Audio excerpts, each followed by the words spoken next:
الكونسل وكل الناس اللي موجوده وكل الناس اللي اشتغلوا في كيان بقالنا كتير ما شفناش بعض، صح؟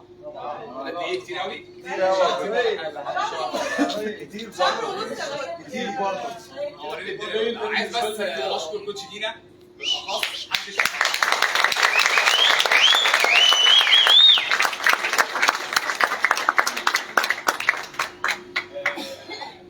مين اول مره نتقابل؟ ايه يا جماعه؟ صح ولا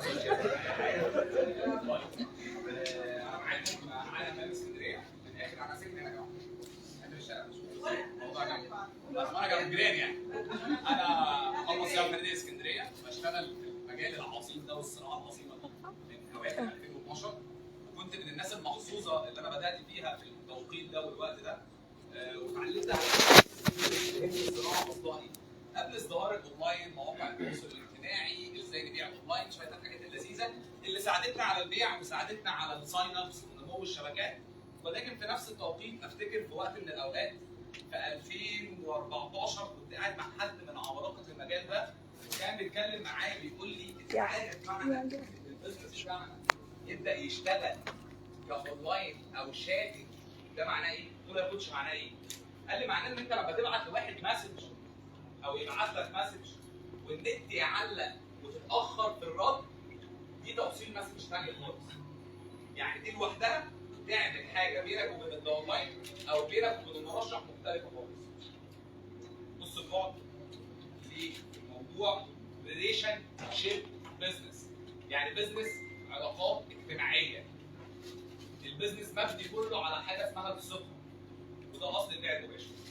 بدات فيه في 2012 قبل اوائل 2012 بعد الثوره والكلام ده. عملت مطعم كده مره في شارع اسكندراني، كنت اشتغلت مع خلاني فتره في المطاعم، وكانت دي بدايتي انا ووالدتي اللي احنا عايزين نعمل مشروع خاص بعد الشقه والشغل في الساحل وفي كافيهات وفي سموحه. الناس الاسكندرانيه دي ايوه في سموحه بقى ممر وفي الفيلا اول حاجه، الناس اللي عارفين الكلام ده. اشتغلت بقى فترات كده فكنت خلاص بتجه ناحيه فكره المشروع الخاص. عملت مطعم وشفت ان هو يعمل كل حاجه، طلعت بيه الدور السابع، خسرنا كل الفلوس، اتضايقنا، وقفنا لغايه ما جالي مكالمه تليفون، وده كان قدر ربنا وترتيب ربنا ان بالورقه والقلم كده مفيش مخرج للكتاب. هرجع اشتغل عند الناس هقعد 7 سنين او 10 سنين عشان اسد اللي عليا فلوسهم. وده طبعا خلى الطموح يبدا ايه؟ يقل ويرجع لورا. وممكن بقى الفلوس كانت مهمه، دلوقتي بقت الفلوس ايه؟ مش مهمه قوي، لا في غلط. اللي ما بيعرفش يجيبها بتلاقي حرسا بيطلع اعذار ايه؟ يقول لك يا عم لا ده الحياه مهمه والصحوبيه جميله والدنيا لذيذه. بعد ما كانت ايه؟ وهو على فكرته من صغره الموضوع ده مهم جدا، فبيبدا يحط لنفسه حاجات ترضي نفسه. يا جماعه كلنا نفس بشريه بنعوز نرضي نفسنا، صح ولا لا؟ في اي غلطه بنعملها بنعوز انك انت تقول بس في كذا. في بعض الاحيان بيبقى صح بس بدرجه معينه. يعني في بعض الاحيان حلو ان انت تدي لنفسك طاقه ايجابيه وانك انت تقول الحاجه دي كويسه، بس بايه؟ بحدود معينه. فوقتها اشتغلت المجال، فتحت المطعم، قفلت المطعم، دخلت المجال، فتعلمت صناعه البيع المباشر. بس هو ده. حد عايز يعرف عن حاجه ثانيه؟ زي الفل كده. هنتفق مع بعض على شويه حاجات عشان ندخل في الجزء اللي كده. انا جاي النهارده ليه؟ جاي عشان حاجه واحده بس مالهاش ان الناس اللي موجوده ازاي تعمل فلوس. وكلمه فلوس بتختلف من شخص للتاني. صح؟ يعني ممكن حد ازاي يعمل فلوس فيا كوتش انا لو طلعت النهارده طبقت الكلام اللي هيبدا يتقال بعد التيك اوف ونزول الكوتشز هعمل شيء 5000 جنيه. فانا كده عملت الايه؟ الفلوس. فيعمل 5 بالليل ب4 يقول يا كوتش شفت ازاي انا طبقت كلام التيك اوف. ده بناء على الفلوس اللي هو عايز يعملها. صح؟ فهي بتختلف من شخص للتاني، عشان كده بنقول في التارجتس ما ينفعش نقول احنا عايزين نعمل ايه؟ فلوس، لازم نبقى محددين الايه؟ الاهداف بشكل صح. طيب البيع المباشر سريعا، لما انا جيت بس بدات الشركه الاول عشان تكونوا فاهمين المعلومات دي، انا اشتغلت المجال 10 سنين قبله، كنت عملت منه ملايين قبل ما افتح شركه. اخر طموح عندي والكلام ده مؤكد منه من الناس اللي اتعاملوا معايا على المستوى القريب جدا ان انا اكون فاتح شركه نتورك. انا اشتغل في شركه نتورك، انا راجل بتاع نتورك، هكون بعمل فلوس كتيره جدا، نسبه محترمه. الجديد ماركتنج بيطلعها بناء على البلان. وانا ماليش دعوه بقى ولا بمنتجات ولا تجاره ولا كذا. لان لو كنت عايز اعمل شركه كان فيها اوقات وفرص كتير انت ممكن ما تعرفوش الكلام ده اتاحت لي وكانت موجوده قدامي في فترات وسنين فاتت. كان عندي الامكانيه ليها اكتر من عدد نتورك اكبر، بفلوس اكتر. تخيلوا لسه في فلوس اكتر. فما كانش الطموح ده موجود، ولكن كنت كل شركه بشتغل فيها كانت المشكله بتاعتها حاجه واحده وما كنتش اعرف ان هي مشكله. ان اصحاب الشركه بتوركرز. يعني اصحاب الشركه مش اداريين. وانا كنت فاكر ان اي شركه نتوركينج حد يفتحها لازم يبقى نتوركر في المجال. انا كنت فاكر الموضوع كده. شفت الموضوع ملوش علاقه بكده خالص. في اجزاء ثانيه بيتبني عليها شركه النتوركينج من الاساس كشركه كتاسيس انا ما كنتش اعرف عنها ايه؟ اي حاجه. وقبل ما افتح كنت عارف ان دي مشكله. وعارف ان دي حاجه ما كانتش موجوده. يمكن اللي حضروا معايا اللانشنج سمعوا الكلام ده مني مره والتيم واللي نزلنا وقعدنا مع بعض اتكلمت في النقطه دي، اعترفت بيها. عندي جزء ما عنديش بيه درايه او علم، فابتديت اتجه لبعض الناس وابتديت اشوف ايه الطريقه السليمه اللي نقدر نشتغل مع بعض عليها عشان نطلع بالكيان دي صح. واللي بيحصل في الشركه في الاول في مقابله تحديات كتيره ممكن الناس ما تعرفش الكلام ده. يعني ايه تحديات كبيره؟ لازم نبقى فاهمين ان انا لو اهتميت بالاجزاء البيعيه وده جزء مهم جدا واساس الشركه، ناس كتير جدا عايز تيجي بيعيه. ناس كتير جدا الفترات الاخيره موجوده بتبعت على الماسنجر وبتبعت على بيج الشركه لو موجوده، وكنت اقدر اعمل الحاجات اللي كلها شو مفيش اسهل منها. وان انا اظهر و10 سنين بظهر وموجود على السوشيال صح؟ وهتشوفوا اللي هتشوفوه دلوقتي هتقولوا ان كل ده ليه ما ظهرتوش الفتره اللي فاتت؟ او مش موجود بالصوره الكبيره ليه؟ في احداث موجوده كبيره على الارض. ولكن كان في حاجات لازم تتبني بشكل صح. الشخص اللي انا لازم اشوفه الاول كاداري ايه؟ لان انا ظهرت ناس في البدايه صح ولا لا؟ كاداره. فلازم ابدا ادي للناس دي وقتها وفرصتهم ان هم يبداوا يشتغلوا وياخدوا السيستم ونتعلم من بعض. فكان في اجزاء كده مش عايز ادوشكم بيها كتير، كنا ماشيين ايه؟ في اتجاه. طيب اشتغلت 10 سنين كان نتوركينج. فتحت الشركه دي بعد ما عملت ملايين، بعد ما الحمد لله اشتغلت في 4 شركات نجحت اليوم. اوكي. كنت مدرك لاحداث كتيره وكنت عايز اصلح كل الاخطاء اللي شفتها في اي شركه ثانيه. اللي بعد ما اشتغلت في اي شركه ثانيه سنه او 2 او 3 عملت تاريخ كبير وبيع عظيم واحداث كبيره جدا. ولكن كانت امتى النقط اللي بتحصل في الشركه بشوفها امتى؟ بعد 4-5 سنين من الشركه. عمرك ما هتيجي لو انا النهارده لازم تبقوا مدركين ده واعترف لكم دي. لو مفيش اي حاجه كان عملتها من احداث كتيره ونسينا اشتغلنا نتوركينج لازم تبقوا فاهمين ده كويس. ولو حتى مفيش تنوع المنتجات اللي انتم كلكم شايفينه ومنبهرين بيه ده، احنا هنعمل شغل عظيم في سنتين 3 جايين. امتى تحس باللي حصل في ال6 شهور اللي فاتوا؟ بعد 3-4 سنين. فاللي حصل في ال6 شهور اللي فاتوا الصوت واصل لورا عشان محدش يقول الصوت. واصل تمام؟ فاللي حصل في ال6 شهور اللي فاتوا محدش هيفهمه غير اللي هيستمر، اللي هيعمل فلوس بشكل مستمر وفلوس كتيره ويوصل لتارجتس كبيره بعد 3-4 سنين. عشان انا عشت في ده. ففاهم اهميه الاجزاء اللي زي كده ايه. اتفقنا؟ البيع المباشر يا جماعه الموضوع سهل جدا فيه. البيع المباشر قايم على نقطه اساسيه كده كلنا اتربينا عليها. ان انا بوفر فلوس كل حاجه تساعدك لبيع المنتج. سهله؟ يعني المفروض ان اي شركه او اي مصنع عنده منتج بيطلع فبيبدا يصرف مصروفات كتيره عشان المنتج ده يوصل للمستهلك فيحقق تارجت وبيع. صح؟ طيب هنتفق بقى الاثنين 3 اللي انا قلت لكم ما قلتهمش. حلو؟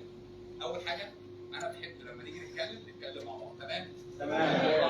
مع بعض. احس ان انا فاهم مش عايش في جو كده لوحدي. رقم 1. رقم 2 الابتسامه. يعني الابتسامه صدق بالظبط. الابتسامه. حلو؟ رقم 3 بصراحه مش فاكرها دلوقتي بس هي بجد والله يعني بس الصراحه كان في رقم 3 حد فكرني بيه. ايه؟ في وقت للكتابه لكن الجزء جاي شويه مش افضل حاجه للكتابه. اتفقنا؟ بس انا مش مصحصحين والدنيا لذيذه. بصحى الصبح كده صحيت الصبح انا نمت ساعتين فلقيت يوسف واقف كل جوايا اشتغل. لقيت الاستوري نازل وبتاع الناس واقفه والناس بترقص وبتاع الدنيا حلوه يعني. فالبيع المباشر انا بعمل ايه؟ يلا انا مصحصحين كل حاجه اللي بتتصرف ان هي تساعدك لبيع المنتج. ولكن اللغه الجديده اللي ظهرت بسبب تطبيق بعض الكوتشز الجمال، اللغه الجديده اللي ابتدت تظهر فينا شويه حاجات تساعدنا. وانا لما اديك الحاجات اللي بتساعدك بس مش هي الاساسه. انا مش كده مش هصرف جنيه معلومه ليك. لك شنط رمضان ويقلبها ويبقى في نسبه 55% بتطلع كوميشنز. كان سليم اروح اقعد مع الكوتش اقول له يا كوتش طب لما بتطلع 5 وكان عامل ناصب بقى شبه الناس الناصب، لما الشركه بتطلع 55% عمولات ما بتكلف المنتج ايه؟ فيبص له يبقى لسه ليه؟ لان ما النهارده اي منتج بيطلع من المصنع على ما يوصل للمستهلك بيتصرف عليه نفس الرقم ده واكبر، بس انت مش جايب اصل البيزنس في البدايه قوي. انت مثلا عارف المحل بس اللي خد منتج الجمله صرف نور وكهرباء. فاهم يعني دي لا كانت تطلع ب 2 جنيه بتدفع 8 جنيه. هل الشركه بتكسب الفرق ال 6 جنيه؟ لا طبعا، لان هي بتصرف مصروفات في النص، صح؟ احنا وفرناها عشان نطلعها لك كوميشن ال 55% واضحه؟ واضحه. احنا وفرناها عشان نطلعها لك انت كوميشن، فانت اللي بتقوم بدعايه شفويه بشكل الثقه اللي ليك كل الطرق الناجحه تحقق يعني. ولكن عملنا حاجات كتير تساعد الناس، طورنا اشتغلنا في حاجات هنبدا نشوف. انا جيت بدات يا جماعه بس لازم تبقوا عارفين البدايه كانت في وقت صعب، عارفين ده ولا لا؟ موضوع صعب جدا، ممكن في ناس ما قدرتش ده. في نفس الوقت انا عملت حاجه كبيره جدا 3 شهور في الناس انا فكرت الكيان كان شهر قرار مع الكيان بالنسبه لليوم في البدايه 16 12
او لما تنتصر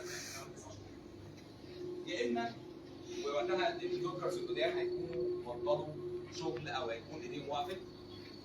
فانت عندك اختيارين مهمين، بس في مبدا اتعلمته لا يصح الا صحيح. يعني الصحيح وقتها دي غلطه من الغلطات، ان انا طبعا كنت استنى واعمل الحاجه اللي مكتمله بنسبه 100% واعمل بعدها. يبقى عندي خطا؟ عندي عادي جدا، مع ان ممكن تقول لي لا ده انت ما كنتش عملتها ميزه للناس، واديك فعلا استثمرت وقت وعملت كذا. وقتها ان دول كارز كوتش حالي بيعمل وسيدنا والدنيا نفس العظمه 6 شهور فاتوا. حد فاهم حاجه؟ بجد والله؟ ايوه الدنيا سهله بسيطه. فده يصح ده صحيح، لان بيقول لك ان القائد ما بيتاثرش، هو يؤثر. يعني ما بيتاثرش باراء بعض الناس، ما يجيش 5 في الندوك مثلا لو واحد عنده مجموعه فيها 10 و20 يجوا 5 في الندوك يغيروا في قراره بنسبه 100% عشان في 5 زعلانين. القائد ما بيتاثرش، هو بيمشي على الحاجه اللي هو عايزها، وبالتالي الباقي يبقى فولو ليه، لو مش فولو ليه هو مش ليدر اساسا. سهله جدا يا جماعه. خلاص الموضوع سهل. يقول لي طب افرض الناس مش راضيه، انا مش عارف اعمل معاهم ايه يا كوتش؟ زعلانين ومقموسين، ما انا مش عارف اعمل ايه، حل لي. انت مش ليدر، بس سهله. لما نحتاج تبدا يلا بينا نتعلم قياده ليدرشيب ورقه وقلم بقى ونبدا ايه مع بعض من الاول. بسيطه؟ فعملنا كلام في الوقت ده. ابتدينا بعدها اكمل الشركه اللي احنا ناسس برانداتنا ونعمل كيان كتب، كيان بريميوم، كيان ميديكال كارد، جريد اكاديمي. كنت حريص ان الخدمات لما تبدا ان هي تتعمل تبقى خدمات اكتف جدا. حد فاهم البوينت دي؟ يعني النهارده لو شركه ميديكال كارد، كيان ميديكال كارد ككارت طبي، انا عايز افتح خدمه كارت طبي بس، اعمل ايه؟ فكرت في الموضوع ده. اعمل ويب سايت، احط عليه خصوصا اماكن، اخلي الخدمه فعاله، ليها ادارتها، ليها الناس اللي بتتعامل فيها، ليها خدمه العملاء بتاعتها، صح؟ عشان تبقى خدمه فعلا هي بياعه وتستحق. مظبوط؟ نفس القصه في الكورسات، ليها جروب، ليها تراك من جوه الاكونت بتاعك. الاحداث بجد كتيره، فانا هتلاقوني بتكلم بسرعه، فلازم تبقى ناطق جوايا. ماشي؟ ماشي. فعملت فعلا الجزء الخاص بالكورسات اللي زي كده، وفي اجزاء جوه الاكونت كتير. لما نشوف الموقع هنبدا نتابع الكلام ده مع بعض ونمشي فيه خطوه خطوه. هنشوف دلوقتي كمان كل بعض الحاجات اللي احنا عملناها واسسناها وموجوده معانا. ده كان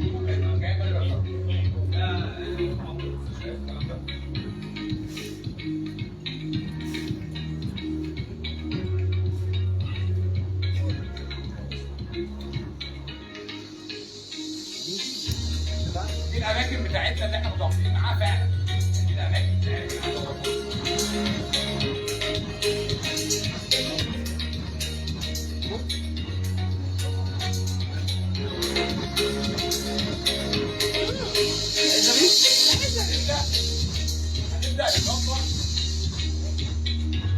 هنبدا نفكر في الكلام ده على مدار الفترات اللي جايه. احنا 1500 هيئه طبيه، ده في فرسكور، في عزبه البرج، هتلاقوا جوه الموقع مكتوب كده للناس اللي في دمياط، يعني في مراكز في اماكن معينه. هنبدا نكبر الموضوع ده، نشتغل عليه صح عشان تبقى خدمه محترمه جدا، موفر لك من خلال المواقع الالكترونيه تشوف الاماكن بشكل محترم، تقدر ان انت تتابعه. يعني الدنيا فيها زي الفل. بس الخدمه دي بدانا بيها من دي 1، بدانا بيها كانت مكتمله؟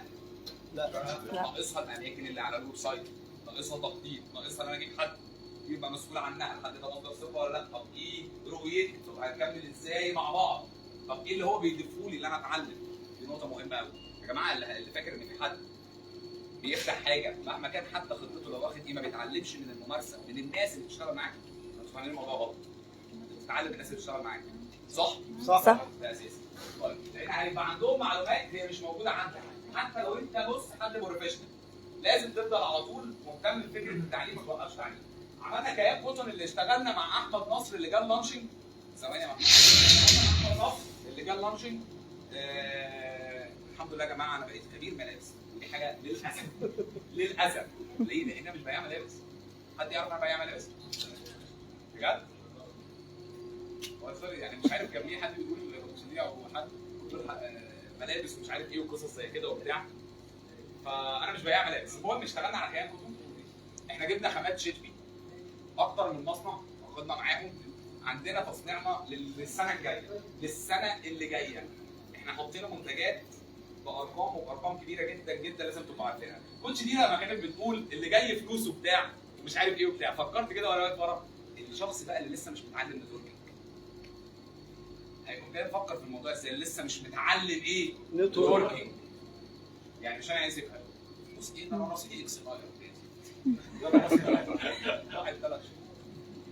ده التفكير الايه؟ المحدود. الايه؟ المحدود. الله ينور عليك، المحدود. وده راجع لايه؟ لعدم النتوركينج وقوته. كده تتعامل مع موضوع كبياع والعلاقه انتهت. مش ده النتوركينج، مش عايز العلاقه ايه؟ ريليشن شيب بزنس، ثقه. لو ما كانش في ثقه البزنس ده ما كانش قام ولا كمل ولا بعنا ولا عملنا ولا يوجد فكره الدايركت سيلنج اساسا. صح؟ صح. بيتكلموا عليها مش انا. انتوا تكونوا زيك يا جماعه، ده مش كلامي. صناعه عظيمه قايمه على ارقام. اتفقنا اختلفنا قايمه على ارقام. طلعت ناس تغير حياتهم تماما. تماما في كل الاجزاء. متفقين على ده؟ نقدر نختلف؟ ما نقدرش نختلف. واحد طويل عيل صغير، مين اطول؟ ما ينفعش واحد يجي اهبل كام حد فاهم في النص يقول القصير ده هو الأطول.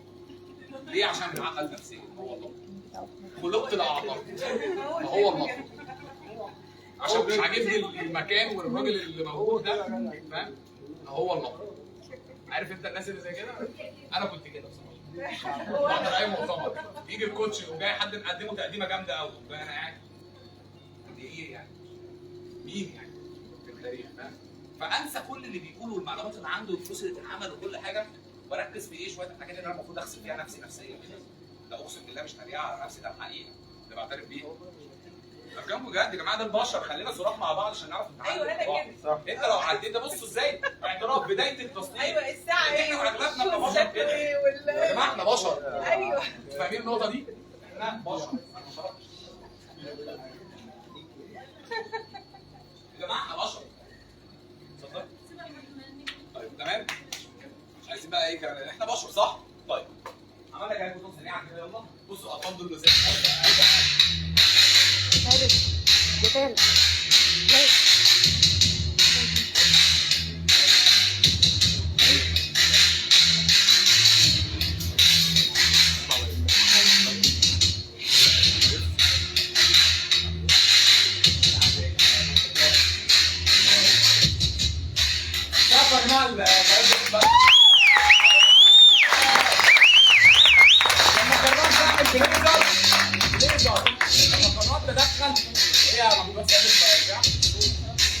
لما قررت اعمل بليزر، كنت فاكر الموضوع بليزر يعني، عارفين بتقولوا الموضوع ازاي؟ بليزر يا جماعه سهل يعني، ايه المشكله؟ كنت بفضل عارفين انا كنت كده في الشركات الثانيه كلها اعترف تماما، مش بقدر حجم الموجود اللي بيعيش التفصيل غير اللي موجود، صح ولا لا؟ صح طبعا. فبالنسبه اللي بتتكلم فيه وده كيان اهو يا جماعه بريمه.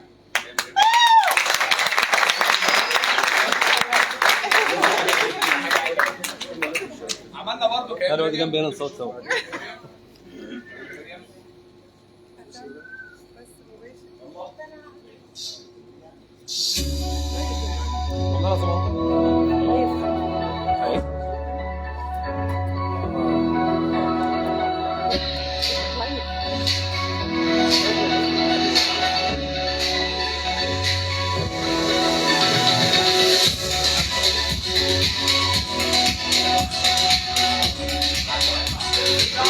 والله بتقول لي على التليفون. اقول لكم على حاجه لسه متقالة دلوقتي، البيلدنج ضن على موقع، دي حاجه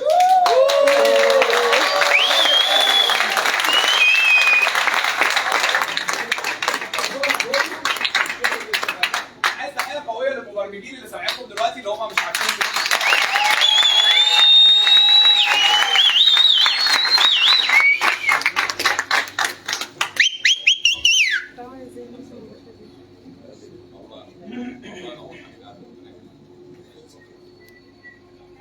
مش عارفين مين، محدش يعرف المبرمج ده صح؟ المبرمج ده ما بيظهرش. كلنا شايفين ايه؟ بالظبط. يلا اللي بعده. بس هم اكيد بصراحه خلاص.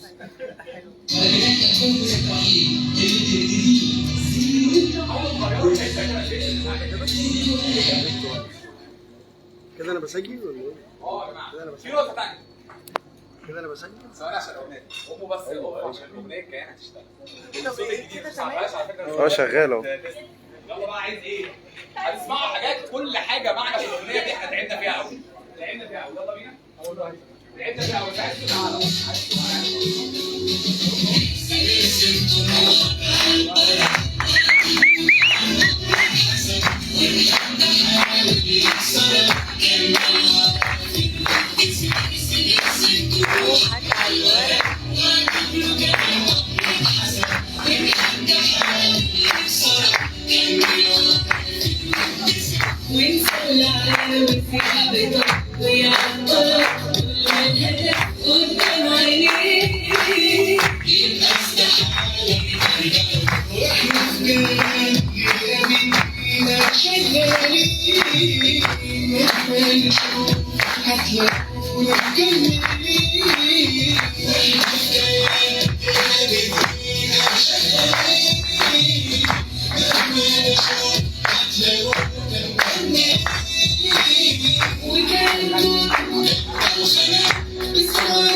عايز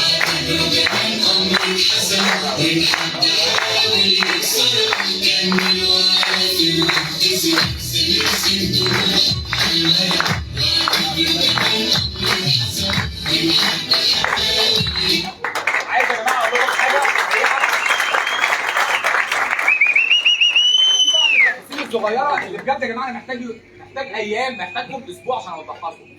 مثلا كان في حد بيكلمني فبيقول لي مثلا مش فاهم مين ابراهيم سليمان اللي احنا صورنا معاه اول كوليكشن، وده كان غرضه ايه؟ ده اشهر موديل موجود في اسكندريه او موجود في مصر. انتوا ممكن مش فاهمين الكلام ده.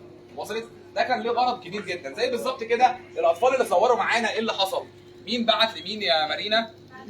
يعني يا جماعه بقى في ناس بتبعت، يعني في ناس بقت بتنزل على تيك توك مش موجوده في كيان وبيبعتوا للاطفال. الموضوع عمل انتشار انتوا مش فاهمينه. ده في تفاصيل صغيره زي الناس اللي بتشاهد الناس اللي اتعاقدنا معاهم اللي عملوا الاغنيه واللي اشتغلوا على الاغنيه دي. وصلت؟ زي النهارده لما جالي موديل وجالي ناس ثانيه ابتدينا ان احنا نشتغل معاهم، عارفين ابراهيم وعارفين ان كيان مصور. هي تفاصيل يا جماعه كتيره كده، شويه حاجات من بعض، حاجه سهله. فاهم؟ انتوا قيمتها هتعرفوها بعدين قدام. اشتغلوا بقى، ما انت لو ما اشتغلتش مش هتعرفها، مش هتجيلك في تاكس، مش هتركب لك لغايه بقى كده تقول لك تعالى في كذا، مش هتجيلك صح؟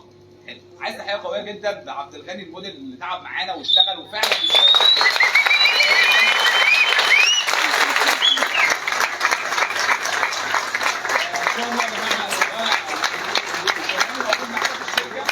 موجود معانا في الشركه.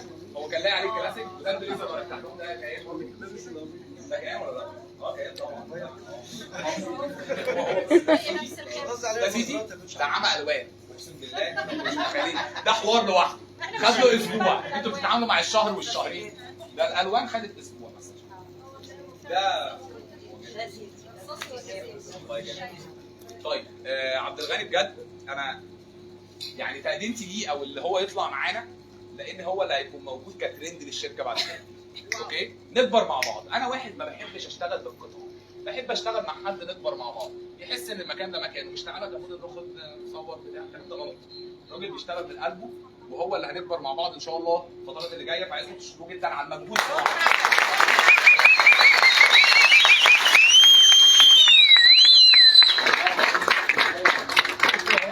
الساعه كام في الاستوديو؟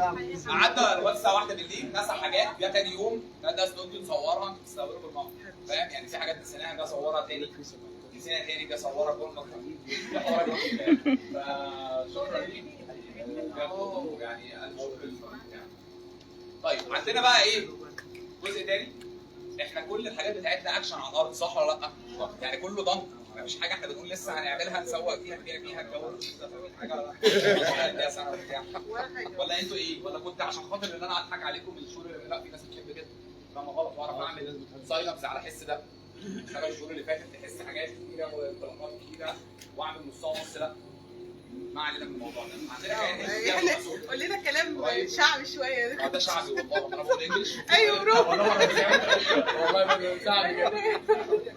عندنا كيان هند دي هتنزل قريب ان شاء الله وعايزين نشوف كيان هند برضه.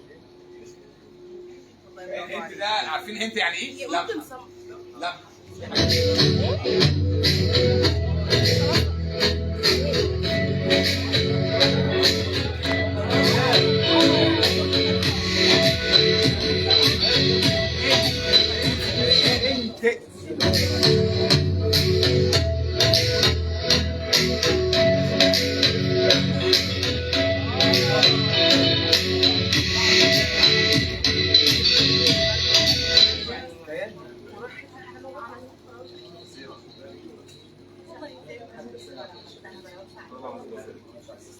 في نقطة ثانية يا جماعة. عندنا طبعا سلسلة سيستم هتنزل خاصة وفيديو برزنتيشن 20 دقيقة تشتغلوا بيه. هينزل لكم برضه تشوفوا الكلام ده بس بسرعة كده دلوقتي نازل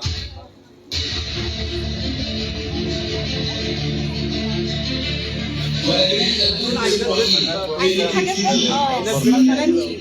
حلوه. ما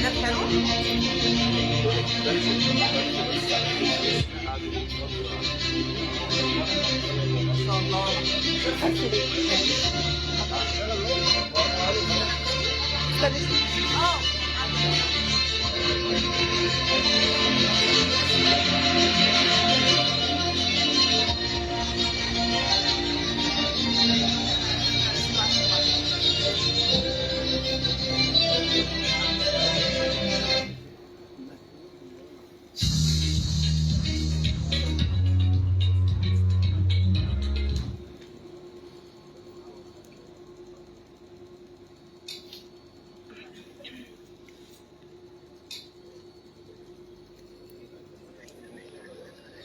سريعا يا جماعه عايز اشرح حاجه لغايه ما يحضروا الفيديو بتاع بصوا يا جماعه الموضوع سهل عشان ما تعرفوش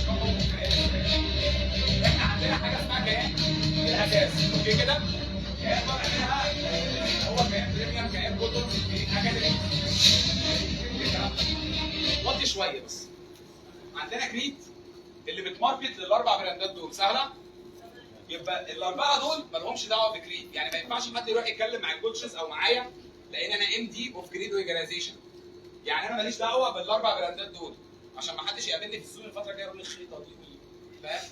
القميص ده اول غسله ولا تاني غسله يا كوتش؟ فاهم كده احنا ايه يعني؟ هنزعل من بعض ولا اقول ايه عشان فدي كده كيان خاصه بكيان مالناش دعوه بيها. كريد بتماركت بقى احنا دورنا نماركت ايه؟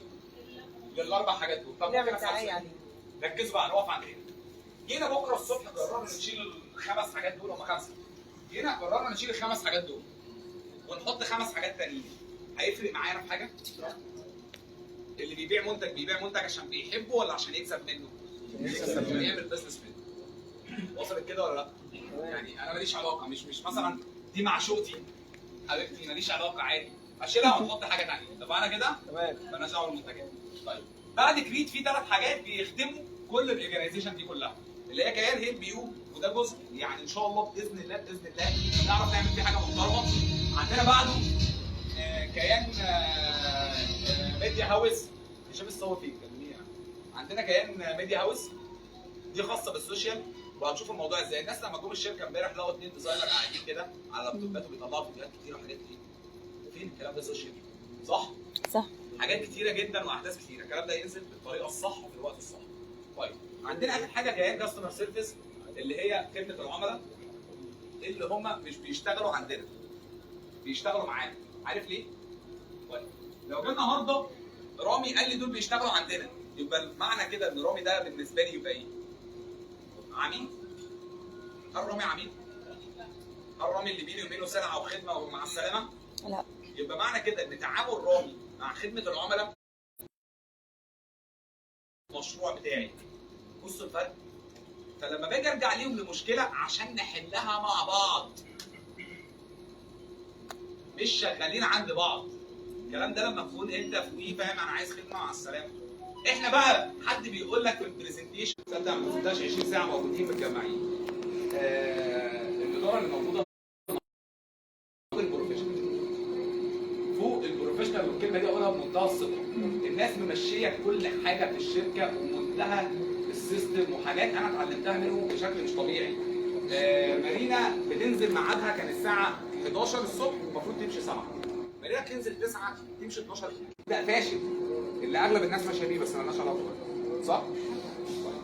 انا عايز تحيه قويه جدا جدا لمستر مصطفى شواده، ده مدير الشركه.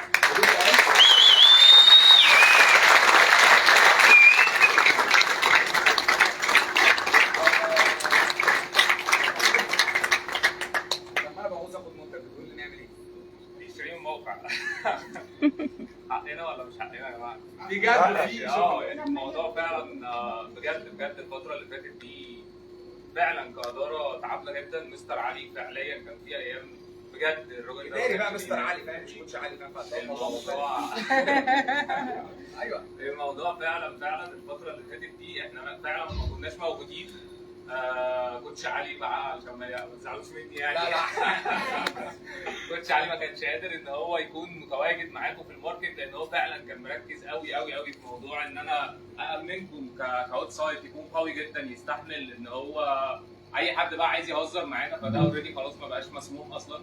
لا ما انتوا كفايه عليكم كده خلاص احنا خدناه. الويب سايت بسم الله ما شاء الله بقى في كاتيجوريز كتير جدا. كل كليكه موجوده على الويب سايت وانا يمكن قلت الكلام ده لاكتر من حد قبل كده في لايف. كل كليكه فعليا حرفيا متعوب فيها جدا. اول حاجه احنا ما كناش بنعمل كده وخلاص بتتعمل، لا هي فعلا الحاجه دي كان في تعب فيها. الويب سايت بسم الله ما شاء الله كده تحصيل هو خلاص البرودكتس كلها نزلت. بنتكلم في رسائل خلاص بقى في حد مثلا بيبعت رساله وبتتاخر عليه في نفس اليوم او ممكن اقل من كده بيترد عليه. انا بتكلم على الويب سايت غير كمان البيج برضه بدانا ان احنا نرد على معظم الناس خلاص. بنتكلم في ميديا كارد كل الجروب بقت موجوده اوريدي خلاص هنشتغل مع اول اوردر باذن الله. الكورسات اوريدي خلاص ستارتد برضه معانا قريب جدا. انا مش عايز افهم اكتر من كده بس فعليا كل حاجه تحت صفر. انا عايز اسال سؤال مستر مصطفى بجد كان احنا قاعدين مع بعض بنتكلم في الدوري ده لو انا مش موجود النهارده 6 7 شهور تعرف تعمل كل حاجه دلوقتي حالا كل حاجه يعني بجد انا مش موجود دلوقتي انا مصنع منتجات الدنيا تعرف اول دي سي الكوتشز حصل ضربت على الكلام ده مره دي وخدنا وقت قد ايه؟ ساعه ضربت وصلوا يا جماعه لا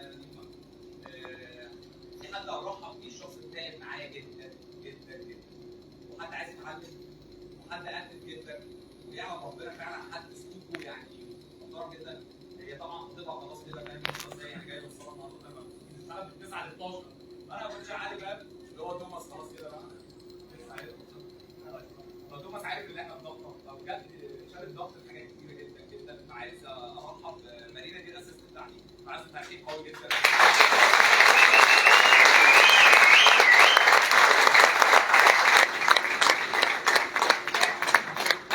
مفيش حاجه في الشركه الناس دي ما بتعملهاش كل حاجه فالنهارده في الشركه نعرف نعمل كل حاجه فعليا حرفيا من الاي تو زد بامانه احنا يعني بقالنا شهرين فعليا اكتر من 12 ساعه كل يوم كلنا شغالين. ساعات كنا بنكسب ناس انا كمان بضم صوتي لمستر علي ان فعلا مارينا بسم الله ما شاء الله فعلا تعبت معانا جدا جدا جدا وانا حاببكم تشكروها مره ثانيه لان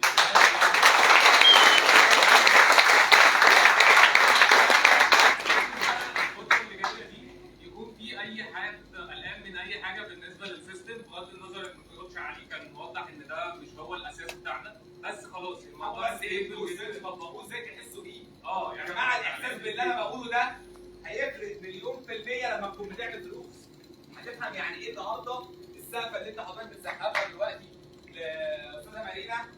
هتعرف دلوقتي لما تكون بتعمل فلوس مدى الخدمه اللي وصلت عليك ده بس مش هيجيلك تاكس بيبقى بس لما انت تنزل تشتغل هتعرف الشيء اللي بيتعب عليك هتعرف ايه؟ كيان التعب عليك كيان عدت بتحديات لوحدها تضمنك سنين جايه.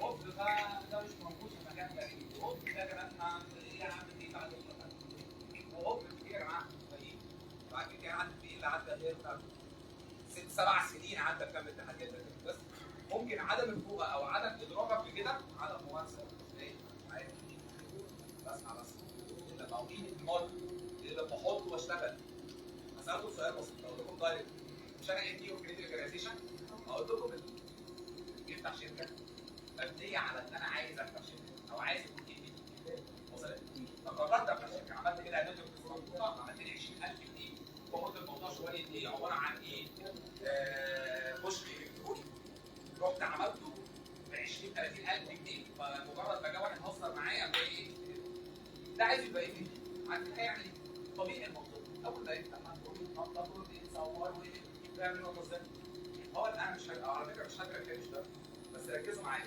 كل حاجه في وقتها فانا مش عايز انزل ماركت مش عايز انزل بوستات اكيد الكلام ده بس انا عارف دوري ايه وعارف انا ماشي ازاي مش هخلي ينفع حد انا ما ينفعش حتى لو انت وجهه نظرك مختلفه عن بعض بناء على عدم ادراك ما ينفعش تسمع كلامك ما تبقاش غلط انت بتسال في حيطه ما ينفعش حد يجي يا كوتش الفريق ومش عارف ايه جاي دلوقتي انا عندي منتجات ب 30000 جنيه عشان نراضي الناس فنفضل كل شويه هنعمل